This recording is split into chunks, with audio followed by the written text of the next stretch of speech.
என் வாழ்க்கையில மட்டும் ஏன் இவ்வளவு சோகம், எனக்கு மட்டும் ஏன் இவ்வளவு பிரச்சனை நினைக்கிறீங்களா? ஏசாமி உங்களை பார்த்து என்ன சொல்றது?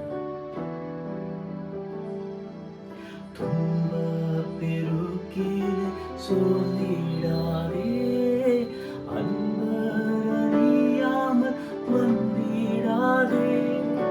துன்ப பெருக்கிலே சோர்ந்திடாதே, அன்பர் அறியாமல் வந்திடாதே. கண்விழி போல் நான் காத்திடுவேன் என்றனரே.